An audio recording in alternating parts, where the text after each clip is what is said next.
جس کے صدقے میں رب نے پوری کائنات بنائی ہو، اس کی آمد کی اگر کوئی خوشی منائے گا تو فائدہ کیسے نہیں ملے گا؟ اس کو ضرور فائدہ ملے گا، کیونکہ نبی خوش ہوں گے تو رب خوش ہو جائے گا، اور جب رب خوش ہو جائے تو بیڑا پار ہو جایا کرتا ہے۔ معزز سامعین، اللہ ارشاد فرماتا ہے تحقیق اللہ کی طرف سے ایک نور آیا، اور نور سے مراد کیا ہے؟ نور محمدی صلی اللہ علیہ وسلم۔ لیکن یاد رکھو، کچھ لوگ کہہ دیتے ہیں کہ ہم نے نبی کو کتابوں میں لکھا ہے وہ کھاتے تھے، ہم نے دیکھا ہے نبی کو بولتے تھے، وہ ہماری طرح دیکھتے تھے، ہماری طرح سنتے تھے، ہماری طرح چلتے تھے، ہماری طرح اٹھتے تھے، ہماری طرح بیٹھتے تھے، اور شادی بھی انہوں نے کی ہے، بچے بھی ان کے تھے، تو پھر ہمارے اور ان کے درمیانے میں کیسے فرق ہو گیا؟ اور وہ نور کیسے ہے؟ وہ تو بشر ہے۔ لیکن کان کھول کے سن لیں، اللہ تبارک و تعالی نے نبی کو بھیجا ہے بندوں کی ہدایت کے لیے۔ کس کے لیے بھیجا ہے؟ بندوں کی ہدایت کے لیے۔ تو ضروری تھا کہ وہ نور لباس اوڑھ کر آئے بشر کا، ضروری تھا، کیونکہ بندوں کی ہدایت کے لیے تھے۔ کیونکہ کچھ ہوتا ہے تھیوری اور کچھ ہوتا ہے پریکٹیکل۔ جو پڑھے لکھے ہیں وہ جانتے ہیں کہ کالج کے اندر تھیوری پڑھائی جاتی ہے، کالج کے اندر تھیوری پڑھائی جاتی ہے، مدرسوں کے اندر کتابیں پڑھائی جاتی ہیں، اور اسکول کے اندر تھیوری پڑھائی جاتی ہے۔ لیکن تھیوری پڑھنے کے بعد اس کو اگر کچھ بننا ہے تو پریکٹیکل بھی کرنا پڑتا ہے۔ انجینئر بنے گا تو پریکٹیکل کرنے کے لیے اس کو جانا پڑے گا، ڈاکٹر بنے گا تو پریکٹیکل کرنے کے لیے جانا پڑے گا، کیونکہ پریکٹیکل بھی ضروری ہوا کرتا ہے۔ تو معزز سامعین، اللہ نے اپنے محبوب کو نور بنا کر بھیجا ہے، لیکن پریکٹیکل طور پہ انسانوں کی رہنمائی کرنے کے لیے، ان کی ہدایت کے لیے ضروری تھا کہ لباس بشر اوڑھ کر آتے، لباس بشر اوڑھ کر آتے، تاکہ میرا نبی چلے گا تو لوگوں کو چلنا آ جائے گا، میرا نبی بولے گا تو لوگوں کو بولنا آ جائے گا، میرا نبی شادی کرے گا تو لوگوں کو شادی کرنا آ جائے گا، میرا نبی بچوں کی پرورش کرے گا تو لوگوں کو پرورش کرنا آ جائے گا، میرا نبی بزنس کرے گا، کاروبار کرے گا تو لوگوں کو کاروبار کرنا آ جائے گا، میرا نبی اپنے ہاتھوں سے مسجد بنائے گا، لوگوں کو مسجد بنانا آ جائے گا، میرا نبی مصلی پہ کھڑا ہو کر امامت کرے گا تو بندوں کو امامت کرنا آ جائے گا، میرا نبی کبھی اقتدا کرے گا، لوگوں کو اقتدا کرنا آ جائے گا۔ تو معزز سامعین، میرا نبی پڑوسی کے ساتھ اچھا حسن سلوک کرے گا، لوگوں کو حسن سلوک کرنا آ جائے گا، میرا نبی بیواؤں یتیموں کو ساتھ دے گا، ان کے سروں پہ ہاتھ رکھے گا تو لوگوں کو یتیموں کے سروں پہ ہاتھ رکھنا آ جائے گا، میرا نبی کمزوروں کی مدد کرے گا، لوگوں کو کمزوروں کی مدد کرنا آ جائے گا، میرا نبی حق کے لیے میدانی جنگ میں نکلے گا، لوگوں کو میدانی جنگ میں نکلنا آ جائے گا، میرا نبی جنگ کے اندر اپنے دندان مبارک کو شہید کروائے گا تو لوگوں کو دندان مبارک دین کے لیے شہید کروانا آ جائے گا۔ اس لیے رب نے لباس بشر میں بھیجا ہے، لیکن حقیقت میں میرا نبی نور ہے۔ نعرہ تکبیر، نعرہ رسالت، نعرہ رسالت۔ حضرت اللہ مولانا قاری رمضان نعیمی اشرفی صاحب قبلہ، جلسہ سیرت النبی، نعرہ تکبیر، نعرہ رسالت۔ اور نور کو ثابت کرنے کے لیے بہت ساری دلیلیں، بہت ساری دلیلیں، لیکن چند دلیلیں میں آپ کے سامنے پیش کر کے آگے نکلوں گا۔ ایک دلیل، لائٹ کا سایہ نہیں ہوتا، نور سے مراد آپ لائٹ مان، لائٹ کا سایہ نہیں ہوتا، پرچھائی نہیں، آدمی کی پرچھائی ہے، یہ دیکھو میں نے ہاتھ کیا پرچھائی آ گئی ہے، لیکن لائٹ کی پرچھائی نہیں، نور کی پرچھائی نہیں ہوتی۔ اور ساری کتابوں کے ستہ کے اندر، ساری کتابوں کے اندر یہی لکھا ہے کہ میرے نبی کا سایہ نہیں تھا، میرے نبی کا سایہ نہیں تھا، کیونکہ اگر وہ بشر ہوتے تو ان کا سایہ ضرور ہوتا، کیونکہ تمام بشر کا سایہ ہوتا ہے، جسم و جسمانیت کا سایہ ہوتا ہے، نور کا سایہ نہیں ہوتا ہے۔ میرے نبی چلتے تھے، سایہ نہیں تھا، تو پتہ یہ چلا کہ میرے نبی نور ہے، تبھی تو سایہ نہیں ہے۔ دوسرا اندازہ لگائے، حضرات محترم نبی رحمت صلی اللہ علیہ وسلم کے نور ہے۔ حضرات محترم جسم ہو تو جسم کے اوپر مکھی بیٹھا کرتی ہے، لیکن میرے نبی رحمت صلی اللہ علیہ وسلم کے جسم پر کبھی مکھی نہیں بیٹھا کرتی تھی۔ میرے نبی کے جسم سے جب پسینہ آیا کرتا تھا تو پسینے کے اندر بو نہیں ہوا کرتی تھی بلکہ خوشبو ہوا کرتی تھی۔ میرے نبی رحمت صلی اللہ علیہ وسلم جس بھی محفل میں چلے جاتے تھے درمیانہ قد تھا لیکن سب سے اونچے نظر آیا کرتے تھے۔ تو پتہ یہ چلا کہ میرے نبی لباس بشریت میں آئے، یہ حق ہے، لیکن حقیقت میں کیا ہے وہ نور۔ ایک دفعہ میرے نبی، آپ کے نبی، ہم سب کے نبی، پورے کائنات کے نبی، پورے عالم کے نبی صیام وصال یعنی لگاتار روزہ رکھنا شروع کر دیتے ہیں، نہ سحری کرتے ہیں نہ افطاری کرتے ہیں، روزے پہ روزہ، روزے پہ روزہ، روزے پہ روزہ۔ صحابہ کرام نے جب نبی کو دیکھا تو کہنے لگے ہم بھی رکھیں گے، وہ بھی رکھنا شروع کر دیتے۔ ایک دن، دو دن، تیسرے دن اب صحابہ کرام کھڑے ہوتے ہیں تو پیر کانپتے۔ اللہ کے رسول نے پوچھا میرے پیارے صحابہ کیا ہو گیا، بیمار ہو گیا کیا، سب کیا معاملہ ہے؟ نہیں یا رسول اللہ، ہم آپ کی نقل کر رہے ہیں، جیسے آپ روزہ رکھ رہے ہیں ہم بھی روزہ رکھ رہے ہیں، ہم بھی بغیر سحری اور افطاری کے روزہ رکھ رہے ہیں۔ تو میرے نبی ارشاد فرماتے ہیں اے میرے پیارے صحابہ، تم کھایا کرو، تم پیا کرو، ایوکم مثلی، تم میں سے کون ہے میری مثل؟ میرا رب مجھے کھلا دیتا ہے، پلا دیتا ہے۔ تو پتہ یہ چلا کہ جب صحابہ نبی کی طرح نہیں ہو سکے تو آج کا ملا نبی کی طرح کیسے ہو جائے؟ یاد رکھو میرے نبی، ہم سب کے نبی نور۔ رب نے ارشاد فرمایا ہے، قرآن کہتا ہے قد جاءکم من اللہ نور، تحقیق اللہ کی طرف سے ایک نور آیا، اور نور کبھی مرا نہیں کرتا۔ یاد رکھو یہ نور کبھی حذف نہیں ہوتا، کبھی مرتا نہیں۔ تو ہمارے اور آپ کے نبی کیا ہے؟ حیات النبی۔ ہمارے نبی کیا ہے؟ زور سے بولو، حیات النبی۔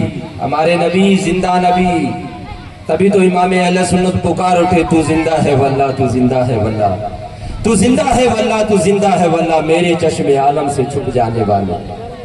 معزز سامعین، ہمارے نبی کیا ہیں؟ زندہ ہے۔ اب ان کی زندگی کو ہر کوئی سمجھ لے، یہ کوئی ضروری نہیں۔ آپ سوچو کہ مجھے سمجھ میں نہیں آتا، مولانا صاحب سمجھائیں کہ وہ زندہ کیسے ہیں، تو میں آپ کو پلٹ کر پوچھوں گا فرشتے زندہ ہیں یا نہیں؟ زندہ ہے، بتاؤ کہاں ہے؟ ہر چیز تمہیں نظر آ جائے یہ ضروری نہیں ہے، فرشتے ہیں نظر نہیں آتے۔ اگر دیکھنا ہو تو آپ کے ایک دائیں کندھے پہ بھی بیٹھا ہوا ہے، سب کے دائیں کندھے پہ ایک فرشتہ ہے، ایک بائیں کندھے پہ بیٹھا ہے۔ کرامن کاتبین، ہر انسان کے ساتھ دو فرشتے لگے ہوئے ہیں۔ کبھی دیکھا آپ نے؟ یہ تو آپ کے ساتھ رہتے ہیں، صبح بھی آپ کے ساتھ، دوپہر کو بھی آپ کے ساتھ، رات کو بھی آپ کے ساتھ، گھر میں بھی باہر میں بھی ہر جگہ آپ کے ساتھ رہتے ہیں، لیکن دیکھنا کوئی ضروری نہیں ہے۔ تو پتہ یہ چلا کہ اگر نبی زندہ ہے دیکھنا ضروری نہیں ہے۔ ارے وہ تو زندہ ہے لیکن ہماری آنکھوں کے اندر وہ پاور نہیں کہ ہم ان کو دیکھ سکیں۔ اب کچھ لوگ کہہ دیتے ہیں عید میلاد النبی آ رہا ہے، عید میلاد النبی تو نبی کی پیدائش بھی اس دن ہے اور نبی کی وفات بھی اس دن ہے، تو اس لیے یہ تو افسوس کا دن بھی ہے۔ تو ہم کیا کہتے ہیں، آپ کیا کہتے ہیں، ہم سب کیا کہتے ہیں کہ ہمارے نبی تو زندہ تھے، زندہ ہیں اور زندہ رہیں گے۔ تو اس لیے خوشی ہم منا رہے ہیں، اس لیے کہ میرے نبی نے پردہ کیا ہے، میرے نبی مرے نہیں ہے، وفات نہیں پائی ہے، میرے نبی نے پردہ کیا ہے، وہ زندہ ہے، کل بھی زندہ تھے، آج بھی زندہ ہے اور ہمیشہ زندہ رہیں گے۔ معزز سامعین، انشاءاللہ تعالی 16 تاریخ کو جشن عید میلاد النبی، گھر گھر میں چراغاں کرے 15 تاریخ کی رات کو، یعنی 16ویں رات ہو جائے گی، روشنی کریں، بتیاں لگائیں، لائٹیں لگائیں، چراغ روشن کریں، بلب لگائیں، خوشی منائیں، کیونکہ نبی کی آمد کا دن ہے۔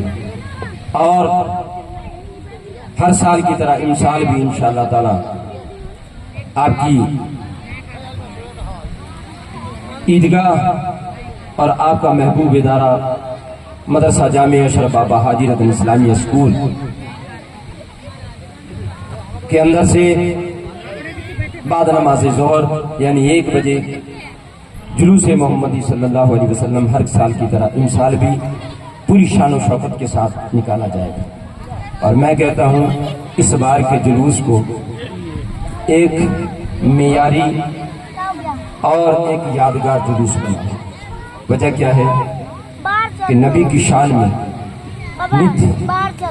گستاخیاں ہو رہی ہیں، زبان کھولی جا رہی ہے، ہماری محبتوں کو مجروح کیا جا رہا ہے، ہمارا امتحان لیا جا رہا ہے، تو ان کا جواب ہمیں اس انداز میں دینا ہے کہ جتنا تم بولو گے ہم اتنا گھر سے اپنے نبی کی خاطر نکل کر آئیں گے، جتنا تم کہو گے ہم عاشقان مصطفیٰ اتنا ہی نکل کر آئیں گے اور دھوم مچا دیں گے نبی کی آنے کی خوشی میں، اور بتا دیں گے کہ بچہ بچہ میرے نبی کی یہ ہے شان، بچہ بچہ ہے قربان۔ ہم تمام بزرگ، تمام نوجوان، تمام بچے، ہم تمام کے تمام جلوس محمدی کے اندر شرکت کر کے بتا دیں گے کہ ہماری یان، ہماری بان، ہماری شان سب کچھ ہے تو ہماری نبی کے ساتھ ہے، نبی ہیں تو ہم سب کچھ ہیں، اور اگر نبی نہیں تو کچھ نہیں ہے۔ تو اس لیے ہم نبی کے لیے سب کچھ کرنے کے لیے تیار ہیں۔ تو اس لیے ایک مثالی جلوس بنانا ہے، لیکن میری مائیں اور میری بہنیں، ان سے میری گزارش ہے کہ وہ سڑکوں پہ نہ آئیں، وہ اپنے گھر میں بیٹھ کر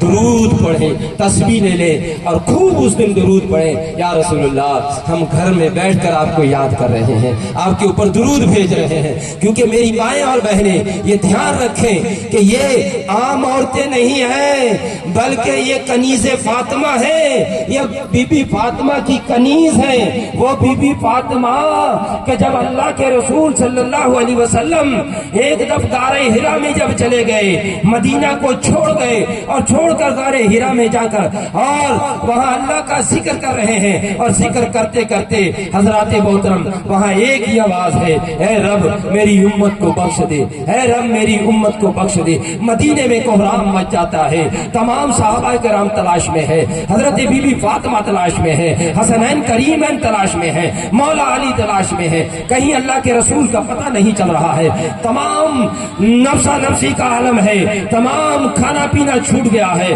بیزار نظر آ رہے ہیں، کوہرام مدینے میں مچا ہوا ہے۔ اور ڈھونڈتے ڈھونڈتے جب صحابہ کرام جنگل کی طرف جاتے ہیں تو وہاں ایک بکریاں چرانے والا بکریاں چرا رہا ہے، اور بکریاں چرانے والے سے جب صحابہ نے پوچھا، اے بکریاں چرانے والے کیا تم نے کسی انسان کو ادھر دیکھا ہے، ہمارے نبی کو دیکھا ہے؟ تو وہ کہتا ہے، ارے ہم نبی کو تو نہیں دیکھا، لیکن ایک شخص ہے جو غار کے اندر بیٹھا ہوا ہے، ساروں قطار رو رہا ہے، اور ان کا رونا اتنا غضبناک ہے کہ میری بکریوں نے بھی کھانا پینا چھوڑ دیا، میری بکریوں نے بھی کھانا پینا چھوڑ دیا ہے۔ صحابہ کرام کہتے ہیں بتاؤ تو صحیح کہاں ہے؟ وہ غار میں جاتے ہیں تو کیا دیکھا کہ اللہ کے رسول ہیں، سجدے میں سر رکھا ہوا ہے، اور ہم گنہگار امتیوں کے لیے دعا مانگی جا رہی ہے، میری ماؤں کے لیے، میری بہنوں کے لیے دعائیں مانگی جا رہی ہیں، کیونکہ میری بہنیں اور مائیں بھی تو نبی کی امتی ہیں، ہم سب کے لیے مانگی جا رہی ہے دعائیں۔ آج اسی نبی کا امتی یہ کھڑا کھڑا پانی پیتا ہے، حیا محسوس نہیں کرتا ہے، یہ چلتا پھرتا کھانا کھاتا ہے، حیا محسوس نہیں کرتا ہے، زبان پر اس کے گالیاں ہیں، حیا محسوس نہیں کرتا ہے، یہاں تک کہ یہ نشے کے اندر ڈوبتا ہوا یہ نبی کا کلمہ پڑھنے والا، افسوس جو ہدایت کے لیے جس امت کو بنایا تھا وہ خود گمراہی میں ڈوبتی ہوئی نظر آ رہی ہے، کوئی چٹے میں نظر آ رہا ہے، کوئی کالے میں نظر آ رہا ہے، کوئی شراب کی بوتل میں ڈوب رہا ہے، نہ جانے کیا ہو گیا ان امتیوں کو۔ ارے ہم گنہگار امت کے لیے، نبی تو غار ہرا میں روتے رہے، سسکیاں لے کے روتے رہے، زمین تر ہو جاتی ہے۔ صحابہ کرام عرض کرتے ہیں یا رسول اللہ اب تو آپ چلے آئے، آپ چلے آئے، مدینہ کا بہت برا حال، آپ آ جائیں، لیکن میرے نبی ارشاد فرماتے ہیں جب تک میرا رب ساری امت کو بخش نہیں دے گا تو میں جب تک سر نہیں اٹھاؤں گا۔ حضرات محترم نہیں آتے ہیں، یہاں تک کہ حضرت بلال آتے ہیں، حضرت ابو بکر صدیق آتے ہیں، عمر آتے ہیں، عثمان آتے ہیں، علی آتے ہیں، نبی نہیں آتے ہیں۔ تو اتنے میں بی بی فاطمہ آ جاتی ہے، بابا جان سر اٹھا لیجیے۔ اے میری ماؤں بہنوں دیکھیے تو صحیح بی بی فاطمہ کو کہ بابا کو اٹھا رہی ہیں، بابا جان آپ سر اٹھا لیں، مدینے کا برا حال ہے، رو رو کے برا حال ہے، آپ کو نہیں دیکھ رہے ہیں تو پریشان ہیں۔ یا رسول اللہ آپ آ جائے، اللہ معاف کر دے گا، یا رسول اللہ آ جائے معاف کر دے گا، لیکن نہیں اٹھاتے۔ بی بی فاطمہ بھی کہہ رہے ہیں، پھر بی بی فاطمہ رب کی بارگاہ میں دعا کرتی ہیں، اللہ میرے بابا کو راضی کر دے ورنہ تیری فاطمہ آج اپنے سر سے دوپٹہ ہٹا دے۔ آج ننگے سر گھومنے والی میری مائیں اور بہنیں یہ اندازہ لگائیں کہ بی بی فاطمہ کا پردہ تو دیکھے کہ بی بی فاطمہ کو کسی نے دیکھا نہیں تھا، یہاں تک مرنے کے وقت بھی پردے کا خیال رکھا۔ اے علی میرے مرنے کے بعد دن میں میرا جنازہ مت لے کے جانا، رات کے اندھیرے میں لے کے جانا، تاکہ میرے کوئی جنازے کو بھی نہ دیکھے۔ جب بی بی فاطمہ نے یہ کہا اللہ میرے بابا کو خوش کر دے ورنہ میں سر سے دوپٹہ ہٹا دوں گی، اتنا کہنا تھا، فوراً وحی الہی آ جاتی ہے، اے نبی سر اٹھا لیجئے، تیری وعدہ ہے تیری امت کو بخش دیا جائے گا، اگر تیری فاطمہ نے سر سے پردہ ہٹا لیا تو ابھی قیامت آ جائے گی۔ فوراً میرے نبی سر اٹھا لیتے ہیں۔ میری مائیں بہنیں یاد رکھیں، آپ کس کی نقل کر رہی ہیں؟ ارے بی بی فاطمہ کی کنیز ہیں آپ، جنت میں بی بی فاطمہ جنتی عورتوں کی سردارہ ہوں گی، آپ کس کی نقل کر رہی ہیں؟ ایک ٹی وی پہ سیریل میں چلنے والی اس کی نقل کر رہی ہیں، ان کی طرح بننا چاہتی ہیں؟ خدا کی قسم آپ بنو تو بی بی فاطمہ کے نقش قدم پر چلو، نبی کی بیٹی کے نقش قدم پر چلو، تمام